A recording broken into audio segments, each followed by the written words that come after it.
कभी आप ब्रह्म मुहूर्त में जगे? जगकर देखिए, संध्या होने के पश्चात जब रात्रि का अंधकार सारे संसार को धीरे धीरे अपने अंधकार में निगलने लगता है, तो यही अंधकार ब्रह्म मुहूर्त में भोर होने से ठीक पूर्व तनिक अधिक काला हो जाता है। कुछ समझे? हमारा जीवन भी कुछ ऐसा ही होता है। जब हमारे जीवन की समस्याएं अपने अंत पर होती है, तो यही समस्याएं एक भीषण रूप लेकर हमारे समक्ष प्रस्तुत हो जाती है और ऐसे परिस्थिति में अधिकतर लोग हार मान जाते हैं, भय खा जाते हैं। परंतु यदि आप हार न माने, भय न खाएं, दृढ़ रहें, निरंतर आगे बढ़ते रहें, तो प्रकाश के रूप में हमारा स्वागत करने के लिए सूर्य उदय सदा हमारे समक्ष प्रस्तुत रहेगा। आपने बरगद के वृक्ष को देखा है? जितना विशाल उतना दृढ़। पतझड़ में वो सूख जाते हैं, परंतु दुर्बल नहीं होते, टूटकर गिरते नहीं। और उसके विपरीत दलदल में उपजे वृक्षों को देखिए, वो दिखने में तो बड़े होते हैं, पतझड़ आए या शीत सदा हरे भरे होते हैं, परंतु इतने दुर्बल होते हैं कि जलधारा के हल्के से वेग से वो गिर जाते हैं। परंतु ऐसा क्यों होता है? कारण है जड़ें। जिसकी जड़ें दृढ़ भूमि में है, वो हर चक्रवात, हर ऋतुओं को सह लेता है, और जिसकी जड़ें दलदल में है, वो स्वयं की जड़ों को दुर्बल बना लेता है। कुछ ऐसा ही मनुष्य भी होता है, जो अधर्म, कुकर्म और असत्य की धरा पर उपजा है।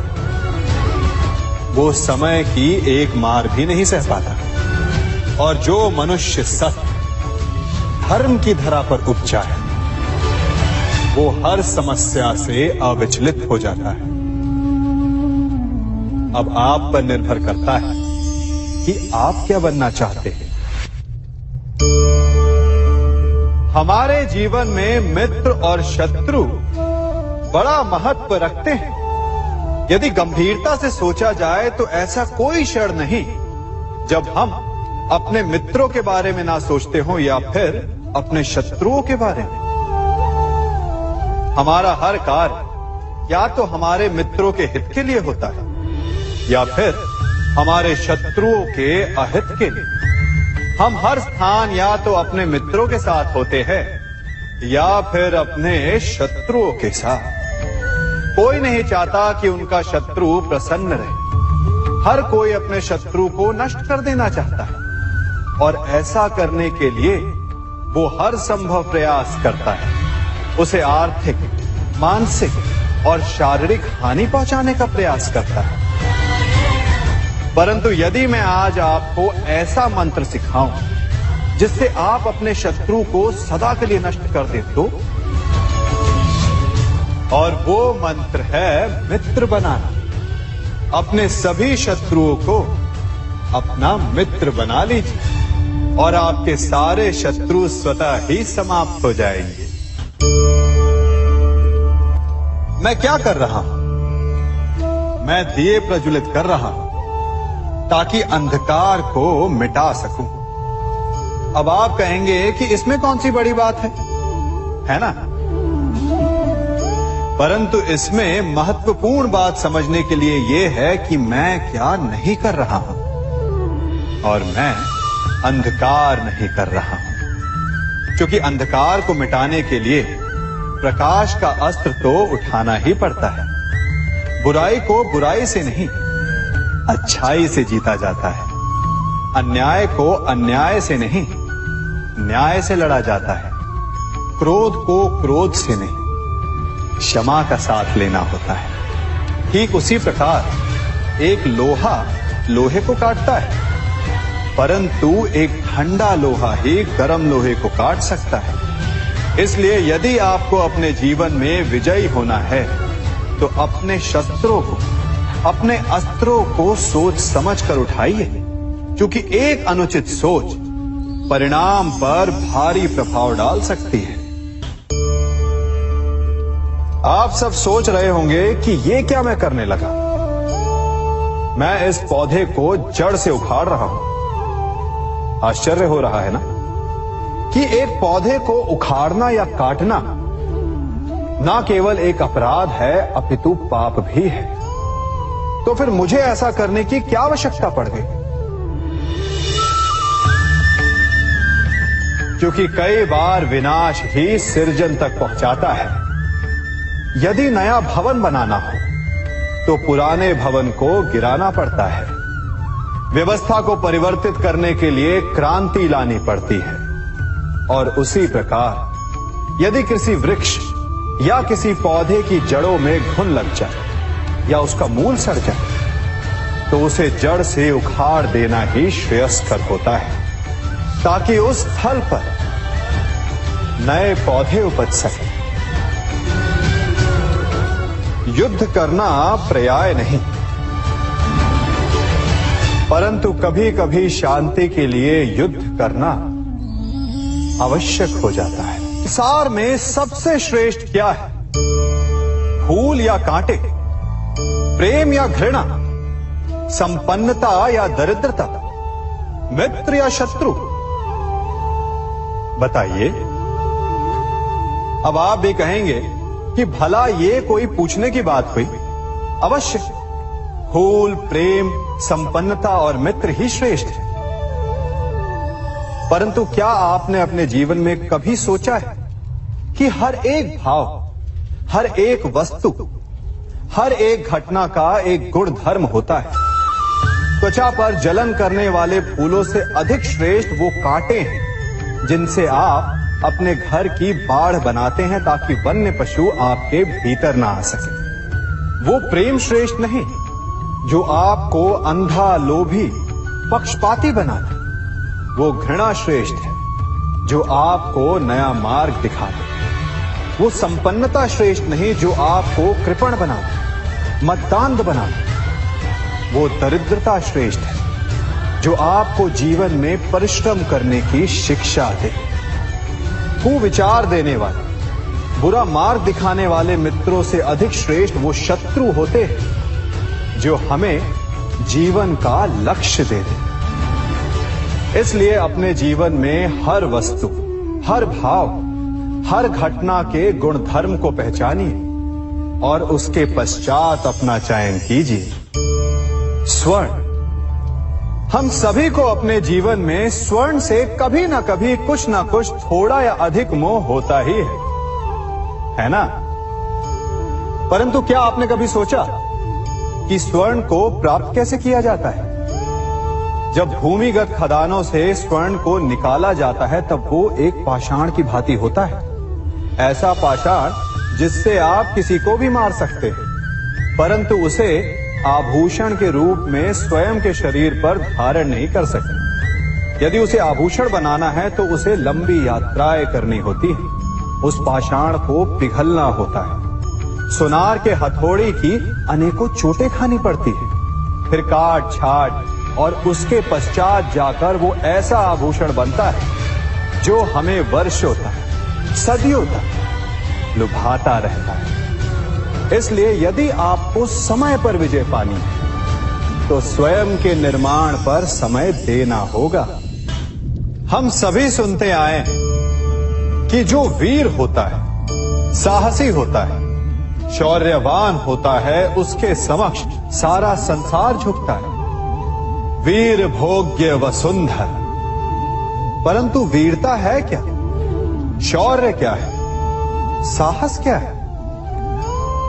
साहस युद्ध नहीं, वीरता विजय नहीं, शौर्य कभी ना गिरना नहीं। साहस किसी चुनौती के समक्ष खड़े होने का भाव है, तो वीरता उस चुनौती को उत्तर देने के लिए पूर्ण परिश्रम लगा देना है। और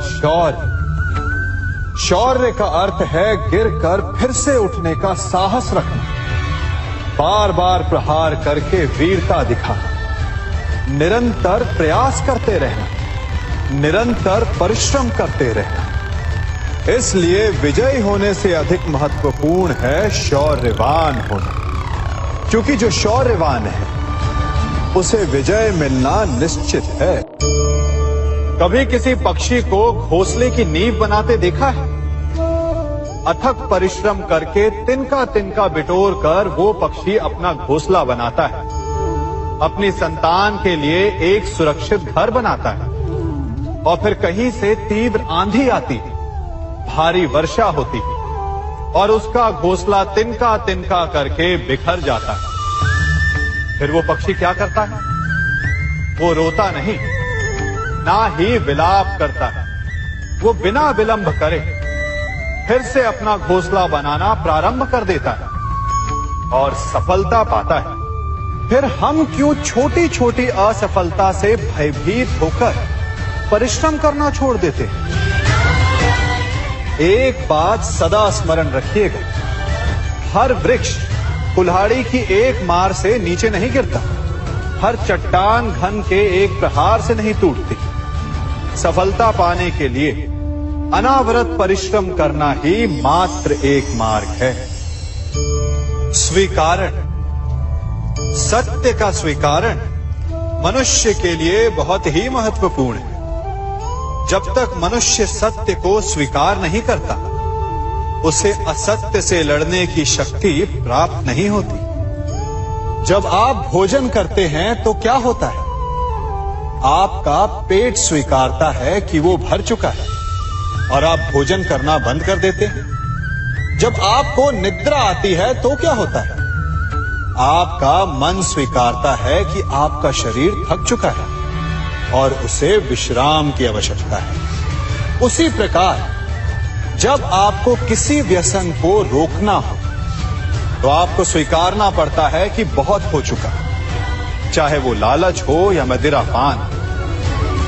उस व्यसन का त्यागना तभी प्रारंभ होता है जब आप ये स्वीकार कर लेते हैं कि आप उस व्यसन के बंधक हैं।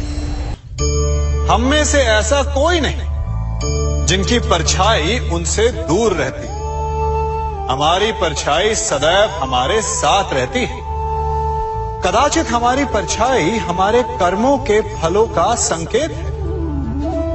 कदाचित इसी कारण कई बार हमें अपनी परछाई से भय भी लगता है, परंतु इस भय से निवारण पाने का एक साधन अवश्य है। वो है सूर्य की ओर मुख करना या किसी प्रकाश के स्रोत की ओर मुख करना, क्योंकि तब हमें हमारी परछाई दिखाई नहीं देती। यदि इसे जीवन के संदर्भ में देखें तो ये प्रकाश का स्रोत शुभ कर्मों की चेतना है। यदि आपके मन में शुभ कर्म करने की इच्छा है तो आपको कभी भी अपने कर्मों के फल का भय नहीं होगा, क्योंकि यदि आपका मन शुद्ध होगा तो आपके कर्म शुद्ध होंगे और शुद्ध कर्मों का फल कभी अशुद्ध नहीं हो सकता। आज मैं आप सबको एक कथा सुनाता हूं। एक दिन प्रातः एक व्यापारी अपने घर से निकला। घर से निकलते ही एक बिल्ली ने उस व्यापारी का मार्ग काट दी। व्यापारी घबरा गया। वो फिर से घर लौट गया और शुभ घड़ी की प्रतीक्षा करने लगा। और जब वो पुनः अपने घर से निकला तब वो वाहन जा चुका था जिससे राजा तक पहुंचकर उसे भेंट देनी थी।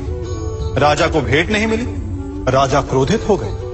राजा ने उस व्यापारी का व्यापार बंद करवा दिया। इस कारण व्यापारी क्रोधित होकर घर पर अपनी पत्नी से लड़ बैठा।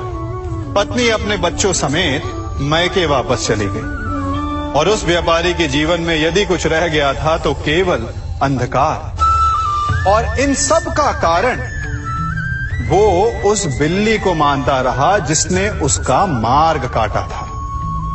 ऐसा ही एक दूसरा व्यापारी राजा को भेंट देने निकला और उस व्यापारी का मार्ग भी एक बिल्ली ने काट दिया। वो व्यापारी तनिक घबराया, परंतु उसने आगे बढ़ना अधिक उचित समझा। राजा तक वो समय पर पहुंचा। उसने राजा को भेंट दी। राजा प्रसन्न हुए और राजा ने व्यापारी को अपना व्यापार बढ़ाने की अनुमति दी। स्वर्ण आभूषण दी। जब व्यापारी घर पर पहुंचा तो पत्नी को आभूषण और अपने बच्चों को देने के लिए वस्त्र थे उसके पास। हर ओर प्रसन्नता थी। समझ रहे हैं ना, दोनों के साथ एक ही प्रकार की घटना हुई, परंतु दोनों की प्रतिक्रिया भिन्न थी। ऐसा ही हमारा जीवन भी है। हमारे जीवन में प्रारब्ध का अपना स्थान है, परंतु उससे कई अधिक महत्वपूर्ण हमारी प्रतिक्रिया, हमारे सोच का प्रभाव है। क्योंकि यही हमारे जीवन को आकार देते हैं। इसलिए अपनी सोच को सकारात्मक रखिए। आपका जीवन सदैव आनंदमय रहेगा। आप इन दो पात्रों को देख रहे हैं। मेरे इस पात्र में जल है और ये पात्र मिष्ठान से भरा हुआ है। दोनों ही पात्र भरे हैं, परंतु देखिए, मिश्री को जल में मिला दिया। जल ने मिश्री को अपना लिया। मिश्री ने अपना अस्तित्व खो दिया, परंतु जल को अभिमान है कि उसका अस्तित्व अभी भी बना हुआ है। परंतु जो इस जल को चखेगा उसे अवश्य पता चल जाएगा कि ये जल अब वो जल नहीं रहा, ये अब शरबत बन गया। हमारा त्याग, हमारे बलिदान भी ऐसे ही होते हैं। जो इस बात को अनुभव करते हैं वो समझ सकते हैं कि कैसे हमने समय की धारा को बदल दिया। जो बलिदान देते हैं उनका अस्तित्व कभी नष्ट नहीं होता, अपितु उनका बलिदान संसार में कुछ ना कुछ परिवर्तन अवश्य लाता है। हम सभी कभी ना कभी, कहीं ना कहीं अपने जीवन में यात्रा अवश्य करते हैं। हमारी यात्रा में कभी पक्के रास्ते आते हैं तो कभी कच्चे रास्ते। पक्के रास्ते मनुष्य बनाता है और कच्चे रास्ते जानते हैं कैसे बनते हैं?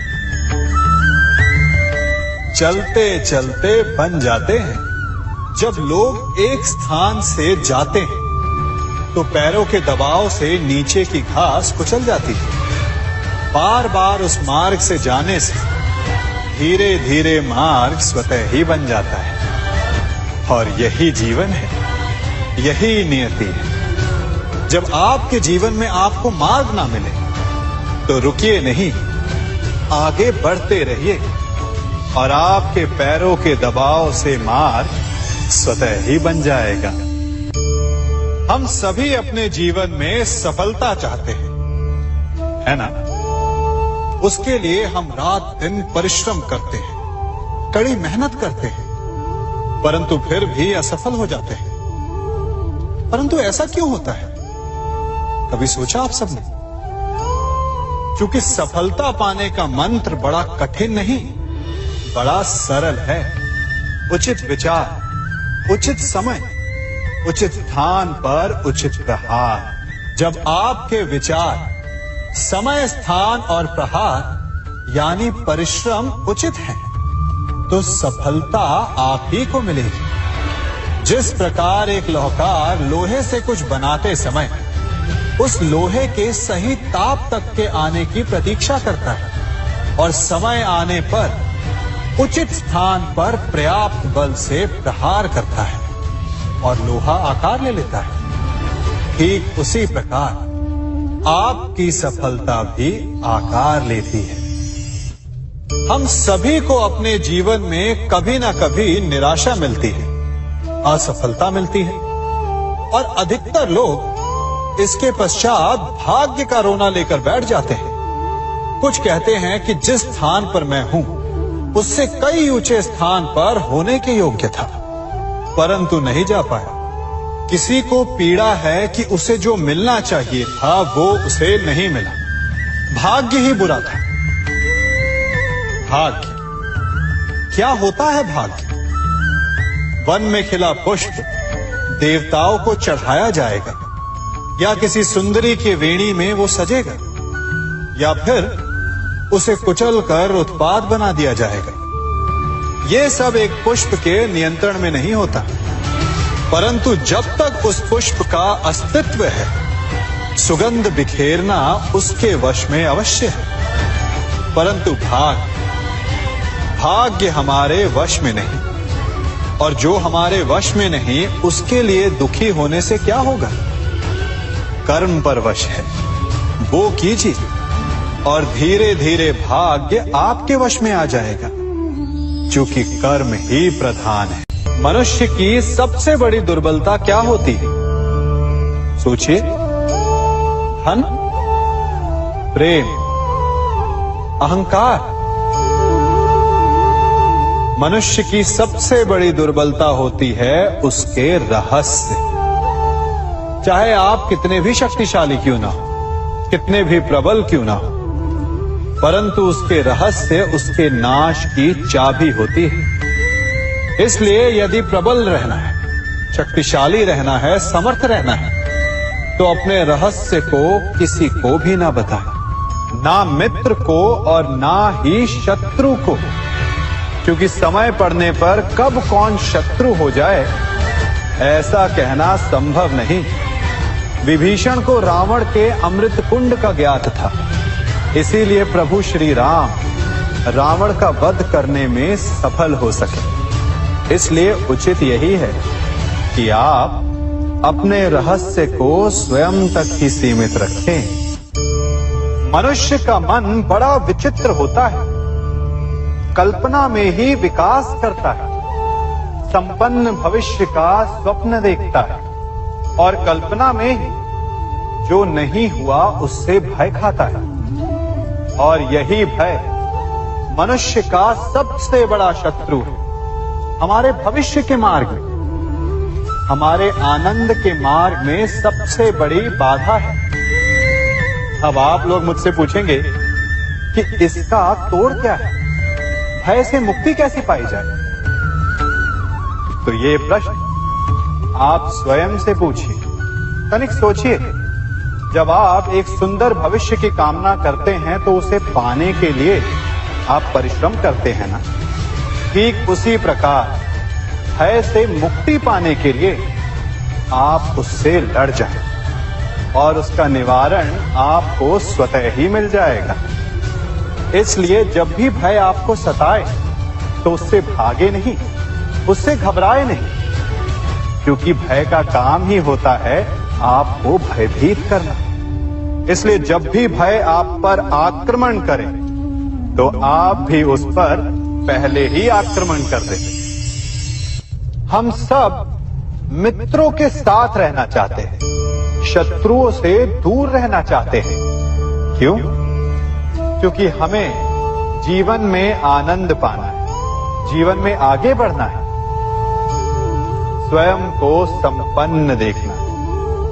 और यदि किसी से भी आप पूछेंगे कि जीवन में सफलता पाने के लिए सबसे अधिक आवश्यकता किसकी होती है, तो हर एक आपको लगभग एक ही उत्तर देगा। सफलता प्राप्त करने के लिए आपको सच्चे मित्रों की आवश्यकता होती है। परंतु यदि आपको और अधिक सफल होना है तो आपको केवल मित्रों की नहीं, शत्रु की अधिक आवश्यकता है। अब आप कहेंगे, ये मैंने कैसी बात कर दी? तनिक स्वयं सोचिए। जब भी संकट आता है तो मित्र क्या करते हैं? आपकी सहायता करने के लिए आपके साथ खड़े हो जाते हैं, और संकट के समय में शत्रु और बड़ा संकट बनकर हमारे समक्ष खड़े हो जाते हैं। मित्र हमें सहायता देते हैं, अपनी शक्ति देते हैं, परंतु शत्रु आपके भीतर छिपी शक्ति को बाहर लाता है, आपको और अधिक बलवान बनाता है। संगति या साथ, मित्र और साथी मनुष्य के व्यक्तित्व के लिए सबसे महत्वपूर्ण होते हैं। अब आप कहेंगे, ये कैसे? मनुष्य अवश्य अपने व्यक्तित्व के लिए उत्तरदायी होता है, परंतु मनुष्य संगति में ना चाहते हुए भी उसका व्यक्तित्व संगत की भांति हो जाता है। इन पात्रों को देख रहे हैं?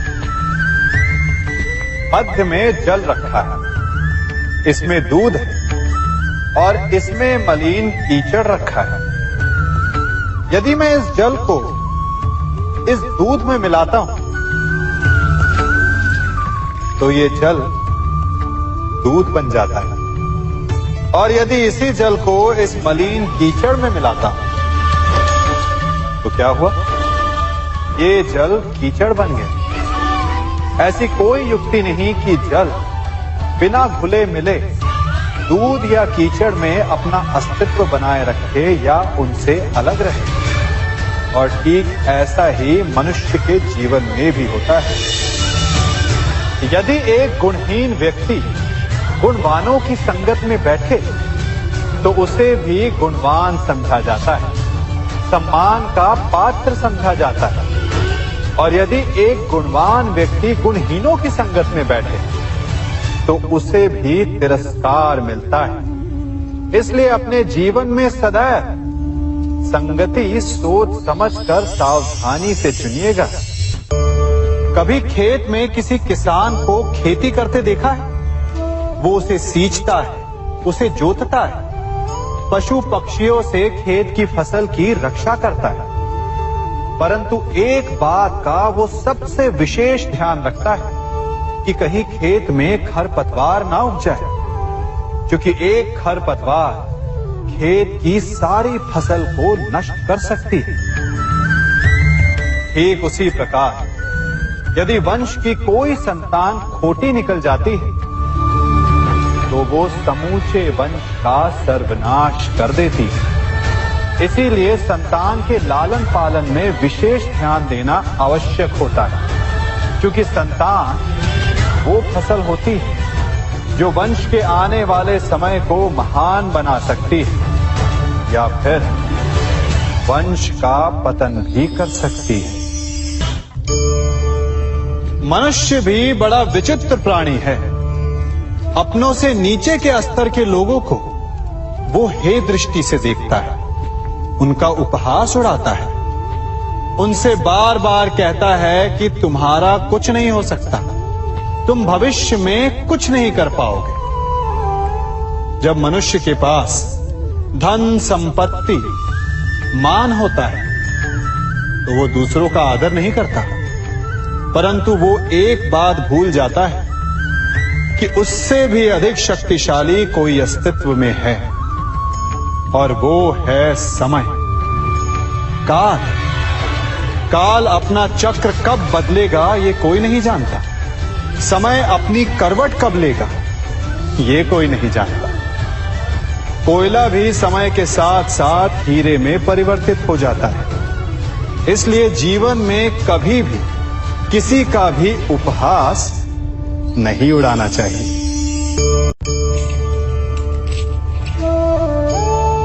बड़ी विकट समस्या है। मुझे स्मरण ही नहीं हो रहा कि इस गुच्छे की कौन सी चाबी इस ताले को खोलेगी। बड़ी देर से प्रयास कर रहा हूं, परंतु ये ताला खुल ही नहीं रहा।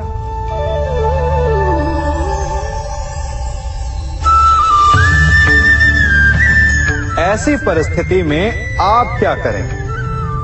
अधिकतर लोग ऐसी परिस्थिति में अपनी आशा खो बैठते हैं।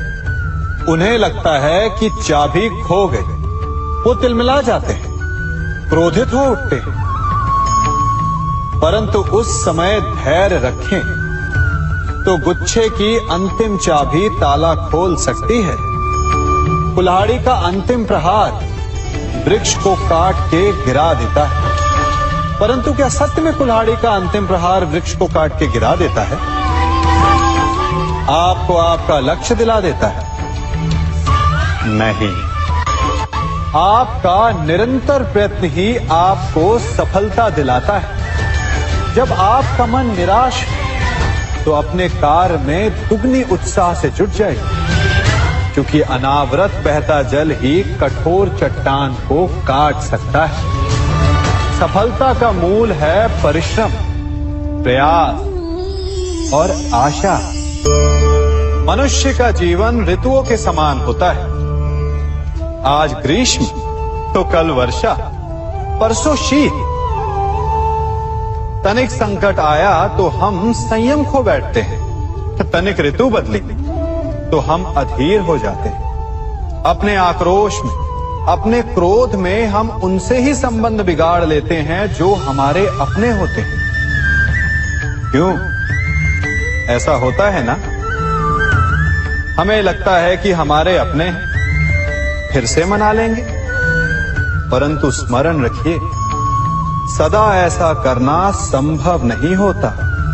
सागर की उछलती लहरों को तट सहता है, और यदि तट ही टूट जाए तो बाढ़ आ जाती है। हमारे संबंध भी दूध की भांति होते हैं।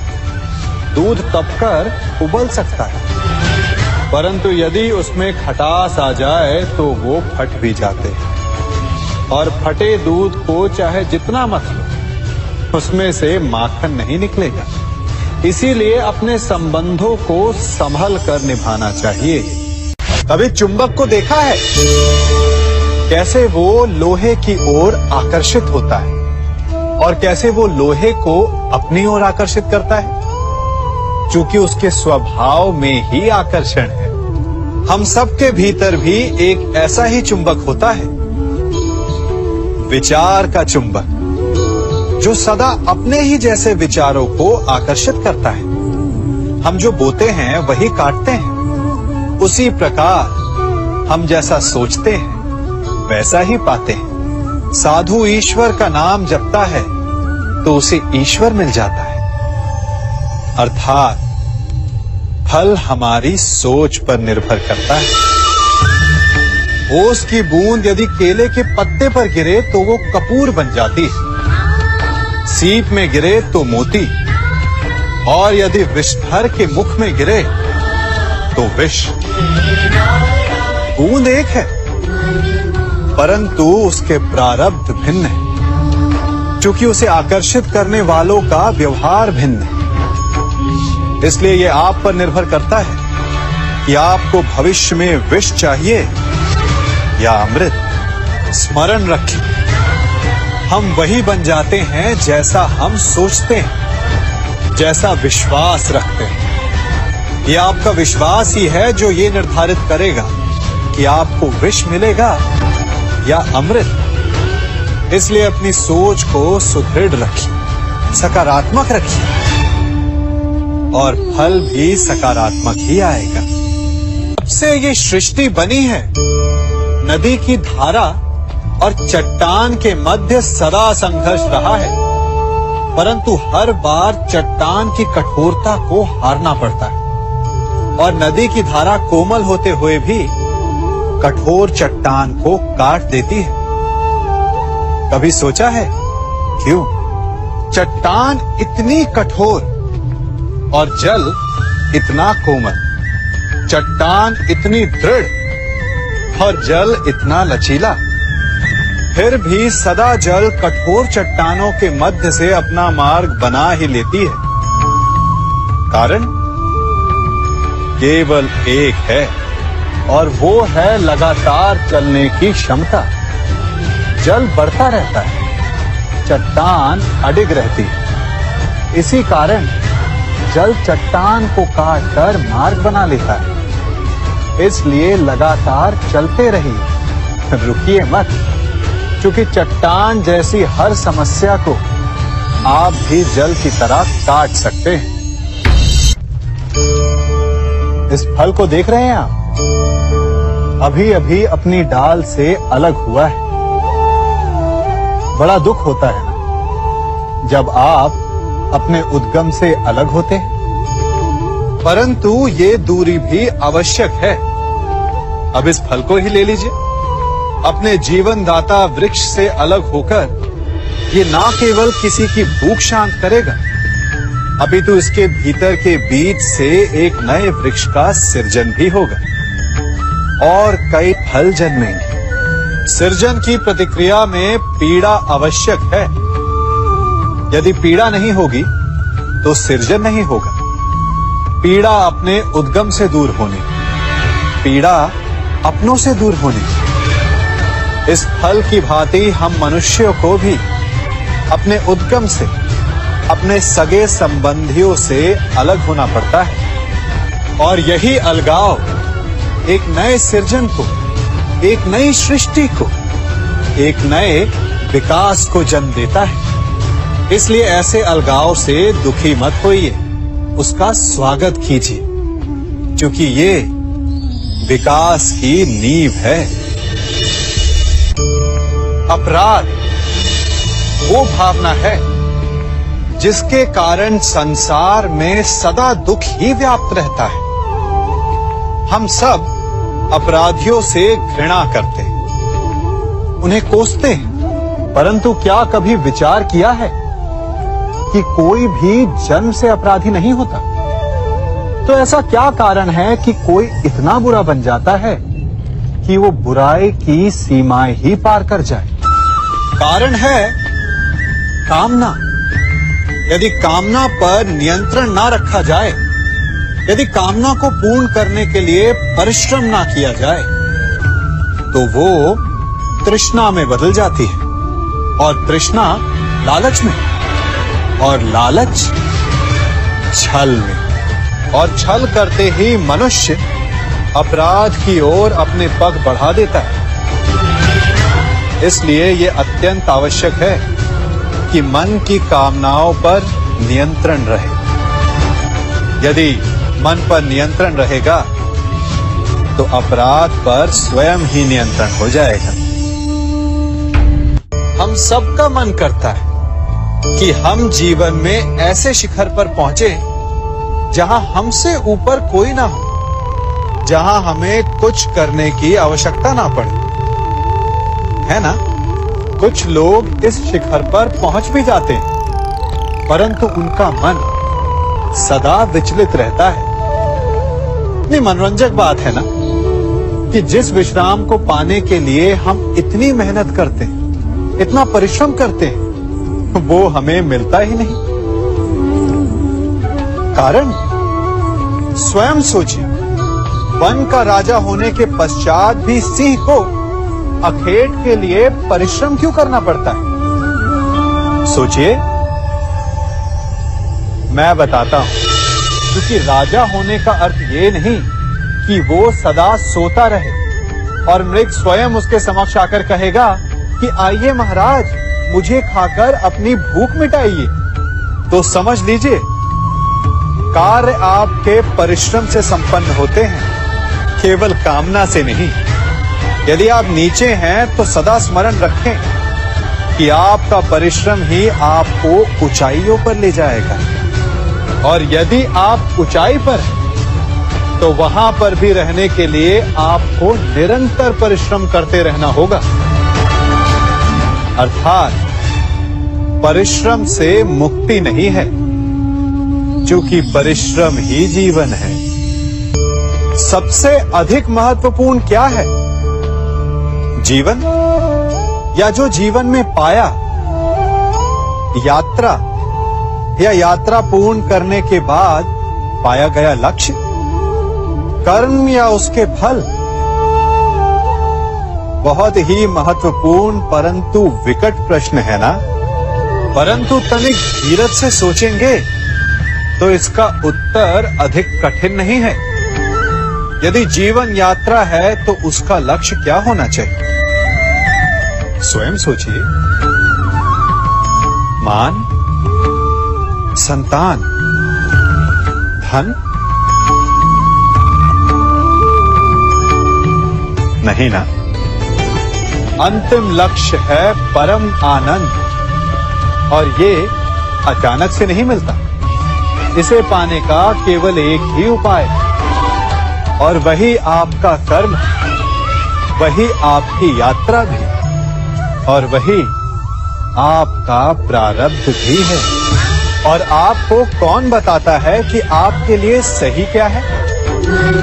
वो है आपका मन, जो मस्तिष्क की भांति हानि और लाभ नहीं सोचता, जो आपको ये बताता है कि शुभ किसमें, संसार का कल्याण किसमें, आनंद किसमें। यदि आपका मन संयमित है तो वो आपका सबसे महत्वपूर्ण मार्गदर्शक है। जो आपकी यात्रा, आपका लक्ष्य, आपके कर्म और उसके फलों को सबको शुभ बना सकता है।